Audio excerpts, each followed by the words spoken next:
De retour sur le plateau de Multisport pour la deuxième partie de cette émission où l'on va parler rugby avec Guillaume Renaud, président du Plouzané AC Rugby. Bonjour Guillaume. Bonjour. Également avec nous, Kyron Martin, demi d'ouverture au Plouzané AC Rugby. Bonjour Kyron. Bonjour. On va parler de Kyron tout de suite, on va commencer avec lui. J'allais dire c'est la bonne trouvaille pour vous Guillaume, pour tout le club de manière générale. Arrivé l'année dernière en provenance de Perth en Australie, une saison où déjà il a apporté beaucoup au club. Et puis, il est resté surtout à la fin de la saison. Ça, c'était pas gagné forcément d'avance. Non, c'était certainement. Et bon, ça montre qu'il s'était plu, qu'il s'était bien intégré sans aucun problème. Et donc, ça a été avec plaisir qu'on l'a accueilli à nouveau pour la saison en cours. Alors, Kyron, comment s'est passée ton adaptation au rugby français à Plouzané? Tu jouais à Perth en Australie. L'été dernier, tu as évolué également au Canada. Comment tu apprécies le rugby français par rapport à ce que tu connais en Angleterre ou en Australie? C'est la différence avec le nouveau. Ouais. C'est le nouveau, c'est très vite le match en Australie. Ouais. Parce que le terrain, c'est toujours, c'est jamais mouillé. C'est toujours le soleil là, toujours. Juste, quand tu prends les ballons, juste tu cours. Ouais, tu cours directement.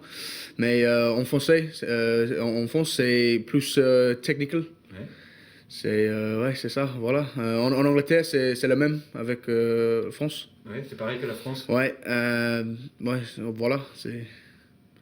Et comment s'est passée ton adaptation à Plouzané? Alors, tu es arrivé l'année dernière, on l'a dit. Ça a été tranquillement, ça s'est fait naturellement? Oui, quand j'arrive, je pense que c'est très dur. J'ai très nerveux quand j'arrive là. Mais quand j'arrive là, tout le gars, bienvenue moi, c'est facile. J'adore aussi. L'adaptation, c'est très bon. Alors, Steven Sparks a compté dans le fait que tu aies rejoint Plouzané. Vous vous êtes connu au Saracens en Angleterre. Et puis j'imagine qu'avoir un entraîneur anglais, pour toi, au début, c'était plus simple aussi. Steven jouait pour Saracens avant aussi. Il connaît mon entraîneur là, ouais. à Saracens. Mais il contacte moi. Il dit tu veux jouer en France? J'ai dit pourquoi pas.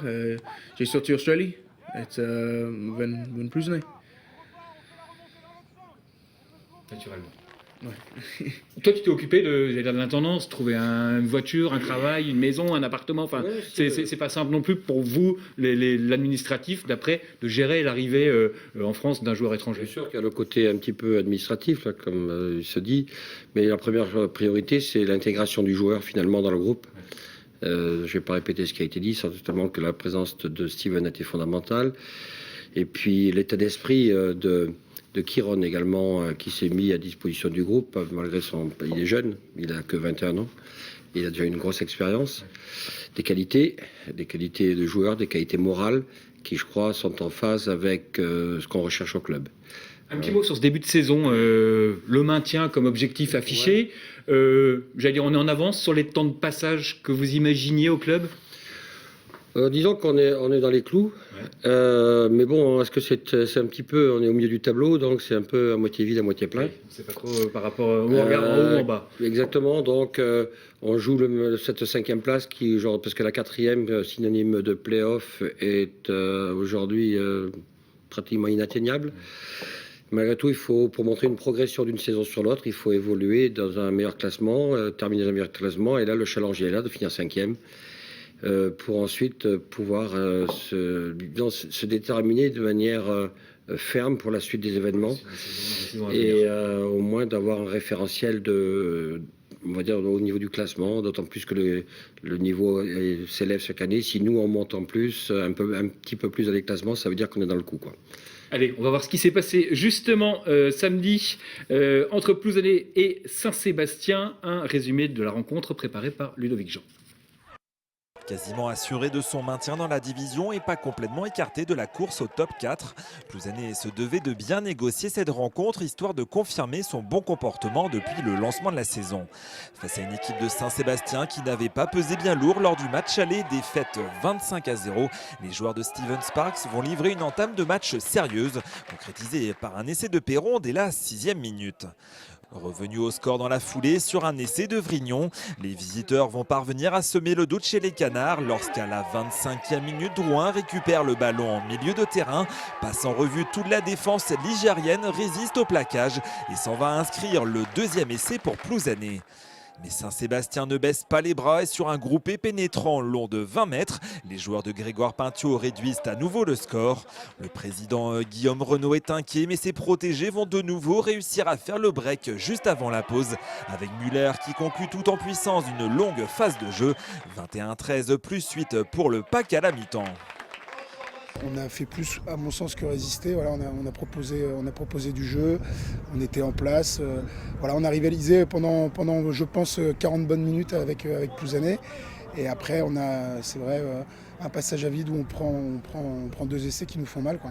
Après avoir résisté pendant près de 20 minutes aux assauts de Plouzané, Saint-Sébastien va perdre toute illusion avec Lefrançois tout d'abord, qui profite d'un bon décalage côté droit pour aller aplatir le ballon dans l'embut visiteur. Puis vient le tour de Muller qui emporte tout sur son passage pour inscrire entre les poteaux le 5e essai du PAC, avant que Perron inscrive lui aussi un doublé à 5 minutes de la fin, face à une défense ligérienne complètement prise de vitesse. Score final 42-23 pour les Canards qui signent leur 7e succès de la saison. Une performance aboutie qui confirme le changement de statut de Plouzané dans ce championnat. Il y a un pack destructeur, des éléments, des joueurs qui ont un très bon niveau. Voilà, un numéro 5 très impressionnant, une première ligne très impressionnante aussi. Et voilà, puis un 10 qui est un métronome. Hein, donc quand on a ces éléments-là dans une équipe, forcément c'est plus facile de jouer. Et oui, Plouzané n'a rien à voir avec le Plouzané de l'année dernière. On a quand même progressé par rapport à l'année dernière, on accroche une meilleure place pour l'instant. Après on peut voir, hein, c'est pas encore fini, donc si on va chercher les gros chez eux, c'est encore possible, quoi. Reste maintenant 5 rencontres pour espérer venir jouer les troubles faites dans le haut du tableau. À défaut, Plouzané se verrait bien décrocher le titre honorifique de seconde équipe bretonne devant Auray, mais loin derrière l'heureux, solide leader du championnat. Beaucoup de compliments de la part de l'adversaire du jour. Ludovic Jean, qui est allé voir le match dimanche et non pas samedi, m'a dit pareil, mais c'est fou, le niveau a vraiment évolué. C'était un projet, hein, évidemment, mais ça va faire plaisir d'entendre les adversaires, les premiers concernés, dire le bien qu'ils pensent de votre jeu et de l'évolution du jeu. Bien sûr que c'est satisfaisant. Mais bon, c'est également cette amélioration, c'est le résultat du travail qui est demandé par Steven Sparks. Beaucoup d'investissements au niveau préparation physique, parce que pour pouvoir faire des accélérations, faire ce qu'on a pu voir dans certains essais, il faut être en condition physique. Et le rugby, ça commence par ça. Donc beaucoup de travail de ce côté-là. Et la technique, nombre de joueurs, Kiron ou d'autres, l'ont, la technique de base, et donc tout le reste s'ensuit, quoi. Et puis bon, l'apport des joueurs, un petit peu du périmètre local. Je mets en évidence des gens, j'aime pas trop citer des gens particulièrement, mais Julien Lefrançois qui vient de Cléder, donc un club de 4e série, et qui s'est adapté tout de go, j'ai dit, au cours de cette saison. On l'a vu marquer un essai. Mais je pense que ça en préfigurera d'autres, et je crois que c'est également notre rôle au niveau du club de pouvoir accueillir des joueurs qui ont talent, mais également parmi des joueurs qui sont un petit peu moins réceptifs à ces déplacements que nous avons, de pouvoir les inciter à aller renforcer les clubs du secteur, quoi. C'est également le rôle qu'on a joué. On écoute Steven Sparks, tout de suite au micro de Ludovic Jean. C'est une très bonne saison. Déjà, on a dépassé ce qu'on a marqué. On a marqué 25 l'année dernière, et là, on vient de dépasser de 32 points. Donc là, il reste encore 5 matchs, donc il reste encore 25 points à prendre. Donc après, on verra. Je pense que ce qui est bien, il y a encore de marge de progression. C'est une équipe assez jeune, avec un petit noyau de gens d'expérience. Donc on peut progresser ce travail, et puis on va continuer d'aller dans ce sens-là. Est-ce qu'il y a une déception de ne pas pouvoir peut-être accrocher les 4 premières places, ou c'est trop haut encore pour vous aujourd'hui? On va dire que c'est pas trop haut, donc c'est déjà un exploit où on est. Donc on va continuer de faire des exploits, et puis le compte final n'est pas fait encore. De retour, je ne peux pas avoir un rugbyman anglais sur le plateau sans lui parler du tournoi des 6 nations qui se déroule en ce moment. On le sait que la France a battu l'Angleterre lors du premier match. La France a été battue par le Pays de Galles le week-end qui vient de passer. J'imagine que tu regardes les matchs. Oui, c'est sûr. Et ton équipe favorite pour le tournoi, ton équipe Je suis obligé Angleterre. Angleterre. Ça va être dur. Ouais, c'est le tournoi, c'est le meilleur tournoi. Tout le monde, je pense. C'est voilà. Et ton joueur préféré, c'est toujours Johnny Wilkinson. Ouais, je préfère. Il reste à Toulon en France, mais ouais, je préfère là, mais c'est pas mon choix, c'est l'entraîneur. Ouais. On regarde le classement tout de suite pour confirmer ce qu'on a dit. Bah voilà, le milieu de classement, un 6e, on le voit. Alors derrière Auray, comme le disait Ludovic Jean, pour l'instant 2e club breton, mais bon, c'est vrai qu'il y a quand même un vrai trou avec le 4e. Hein. Ça semble assez compliqué de. Ça semble inaccessible. Je crois toi, que c'est carrément inaccessible. mathématiquement, c'est peut-être possible avec un concours de circonstances heureux, mais bon, il faudra le justifier. Il faudra commencer par les battre le leader chez lui dimanche prochain. Donc, on en reparlera la semaine prochaine déjà. Bon, on sera pas là cette fois-ci, TBO.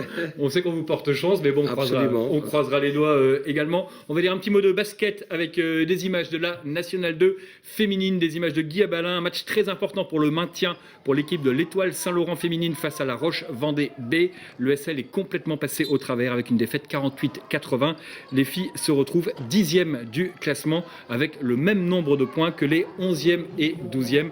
On écoute tout de suite l'entraîneur Aude Verdi au micro de Guy Abalin. Offensivement, il n'y a que 48 points parce qu'on n'a aucune adresse extérieure. Derrière, on n'est pas solidaire, on n'est pas collectif aujourd'hui. On a du mal à se trouver en attaque. Défensivement, il y en a qui planent, donc on ne peut pas être dedans de toute façon. Donc voilà, c'est dommage, c'était un match largement à notre portée. Là, on se met en difficulté tout seul. Voilà, tant mieux pour elles ont eu de l'adresse et puis pas nous. C'est un match important. Nous, on n'est pas à la hauteur du rendez-vous. Donc voilà. La fin de saison, elle est simple. Du coup, il y a des matchs qu'il va falloir qu'on aille récupérer alors que ce n'était pas prévu au programme. Donc là, sur les 4 matchs qui restent, il va falloir qu'on aille gagner au moins 2 sur 4 minimum. Voilà. Et pour être complet, un petit mot de volley, un direct de volley, c'est vendredi prochain, vendredi 28 février, sur les 3 chaînes bretonnes, dès 20h, la Pro B entre Saint-Brieuc et Plessis-Robinson. Combien de matchs avant la fin de la saison, Guillaume ? 4 matchs. 4 matchs ? Oui, donc c'est vrai que c'est... Il ne faudra pas se louper, quoi. Il ne faudra pas se louper. Ouais, très compliqué. Pour la 4e place. Et la saison prochaine, des objectifs peut-être plus élevés. On va redistribuer les cartes, ouais. comme chaque année. Bon, on a toujours des jeunes qui poussent chaque année, donc ça, c'est toujours le bassin. Disons, c'est la base du travail. Et en espérant garder... bien sûr, des joueurs qui nous apportent, comme Kiron ou d'autres, ils seront les bienvenus s'ils restent chez nous. Merci Kéron d'être venu, il avait un peu peur de parler, tu parles très bien français. Merci. Vraiment. Merci encore et merci Guillaume d'être venu, on vous souhaite bon courage pour la fin de ce championnat. Merci beaucoup. Merci à Ludovic Jean qui a préparé cette émission, Guillaume Rouillon qui l'a réalisé. Bon début de semaine à tous sur TBO.